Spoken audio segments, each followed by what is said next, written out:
नमस्कार मित्रों, आज का जो विषय वस्तु है वो बहुत ही ज़्यादा विशेष है, क्योंकि आज हम बात करेंगे कि लोगों के जीवन में अवैध संबंध कैसे हो जाते हैं। अवैध संबंध माने एक्स्ट्रा मैरिटल अफेयर, क्योंकि जो विवाह जो होता है वो बहुत ही पवित्र रिश्ता होता है, लेकिन इसके बाद भी लोग जानते हुए भी ऐसी गलतियां कर देते हैं। वो विचार उनके मन में कैसे आता है और कुंडली में ऐसे कौन से भाव होते हैं जिनके माध्यम से ये देखा जाता है, क्योंकि ये जो योग और ये जो चीज़ होती है किसी के लिए भी हितकर और सुखकारी नहीं होती है। लेते हुए और हमें अपनी पुत्र या पुत्री का विवाह करने से पहले ये चीज़ें हमें दूसरे की कुंडली में अवश्य देखनी है।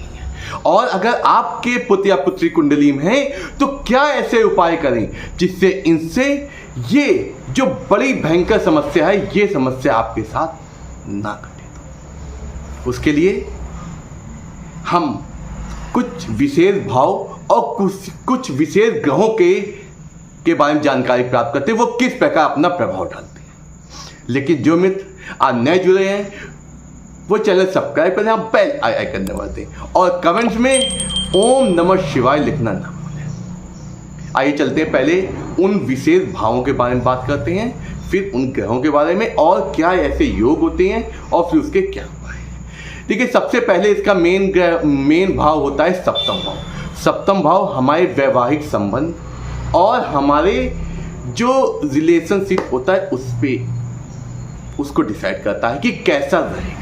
अगर इसमें शुभ भाव है, शुभ ग्रह हैं, गुरु, शुक्र, इस तरह के जो अच्छे भाव अच्छे ग्रह होते हैं वो अगर हैं तो हमारा संबंध अच्छा चलेगा।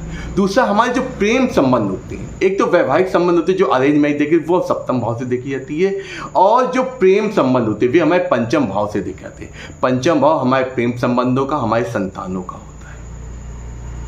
अगर पंचम भाव का संबंध अगर लग्न, जो जैसे चित्र में दिखा लग्न से या सप्तम भाव के स्वामी से हो जाए तो समझो आपका प्रेम विवाह होगा।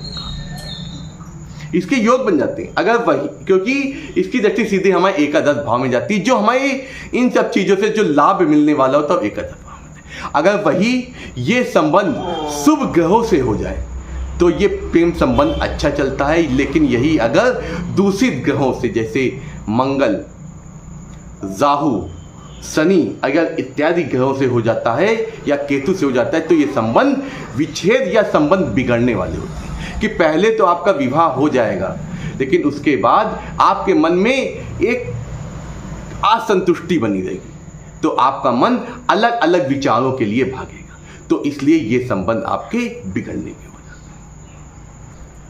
उसी प्रकार जो अष्टम भाव होता है ये हमारे गुप्त रहस्य और गुप्त संबंधों का होता है।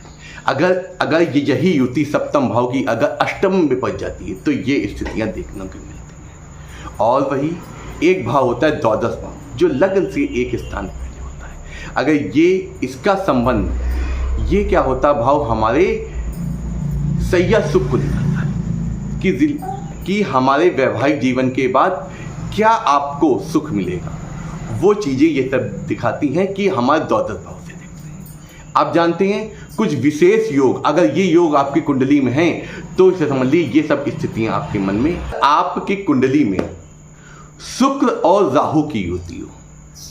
ऐसा होता है, शुक्र क्या होता है, हमारे वैवाहिक संबंध और रिलेशनशिप का कारक होता है। उसी प्रकार जो राहु होता है ये हमेशा अलग अलग विचार, अलग अलग अनैतिकता वाले विचार लाता है।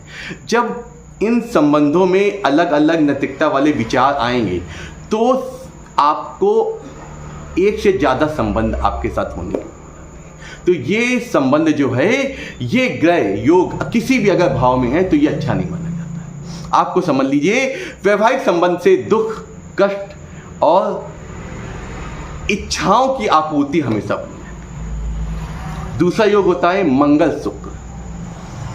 मंगल जो हमारे ब्लड का कारक होता है, शुक्र हमारे हमने बताया कामुकता का कारक होता है।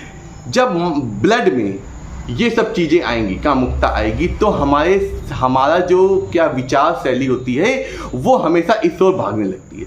तो हम क्या होते हैं, किसी एक व्यक्ति से संतुष्ट नहीं हो पाते हैं, तो हम वो उस संतुष्टि अलग अलग लोगों में देखने लगते हैं। जब ऐसी स्थिति आती है तो अब समझ लीजिए एक्स्ट्रा मैरिटल अफेयर तो होंगे ही, और आपके अंदर आवेश की भावना आ जाएगी। तो क्या होगा, आप जल्दी एक व्यक्ति या एक चीज से आप क्या होते हैं, बिल्कुल विमुक्त होने लगते। तो ये अगर योग भी किसी भाव में है तो भी ऐसी स्थितियां देखने को मिलती हैं। अगर ये पंचम, सप्तम या एकादश भाव में हो जाता है या लगन में हो जाता है तो ये स्थितियां बहुत ज़्यादा दिक्कतकारी हो जाती हैं। वही तीसरा भाव आता है, हम तीसरा योग आता है शुक्र और चंद्रमा।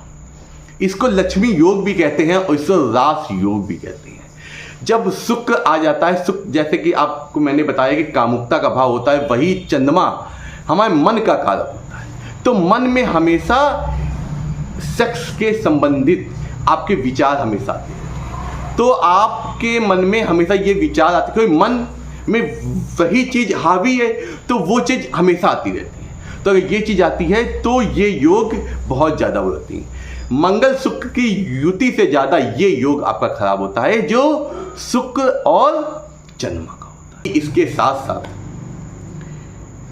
शुक्र अगर 6, 8, 12 में है तो भी ये दिक्कत आती है। अगर आपका पीड़ित है तो भी ये दिक्कत आती है। अगर आपका सप्तम भाव, जो सप्तम भाव होता है उसका जो स्वामी होता है वो अगर राहु, केतु या मंगल या शनि के साथ हो जाता है तो ऐसी दिक्कतें आने संबंध, और ये युति अगर 12वें भाव बन जाती है या अष्टम भाव में बन जाती है तो ये सब दिक्कतें आने की संभावना हो जाती है। इस प्रकार अगर ऐसे योग या ऐसे ग्रह गोचर अगर आपकी पुत्र या पुत्री की कुंडली में है तो अवश्य किसी अच्छे ज्योतिष से विचार विमर्श अवश्य कर लें, और विवाह हमेशा कुंडली मैच करके ही। अब बात करते हैं उन विशेष उपायों की। अगर ऐसे योग हैं तो आपको आपके जो पुत्र या पुत्री है तो आपको मानसिक नियंत्रण और ब्रह्मचर्य की साधना अवश्य करनी चाहिए। इससे क्या होगा, आपका जो बालक बालिका है के मन में ऐसे विचार नहीं आएंगे और ऐसी चीज़ों के बारे में समझ होगी। और हो सके तो ओम नमः शिवाय या ओम ऐं ह्रीं क्लीं चामुंडाय विच्चे इस मंत्र का प्रतिदिन जाप कराएं।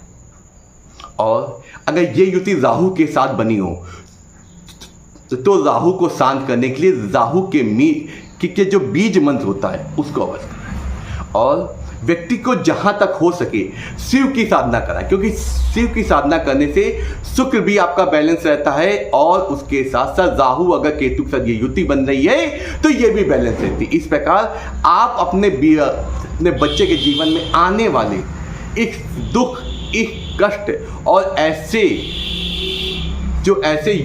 दुष्योग होते हैं आने से पहले आप उसका उपाय कर सकते हैं और उसका जीवन सुरक्षित कर सकते हैं। इस प्रकार आप हमसे जुड़े रहिए। मैं आपके जीवन को बेहतर बनाने के लिए और जो वीडियो लाता जो आप तक अति शीघ्र और सर्वप्रथम। अगर आपके बालक या बालिका के जीवन में ऐसा हो गया या ऐसी घटना हो गई है तो हमसे संपर्क करें। मैं आपको उचित उपायों के माध्यम से उससे मुक्ति पाने का उपाय बताऊंगा। नमस्कार, आपका दिन शुभ, आपके जीवन को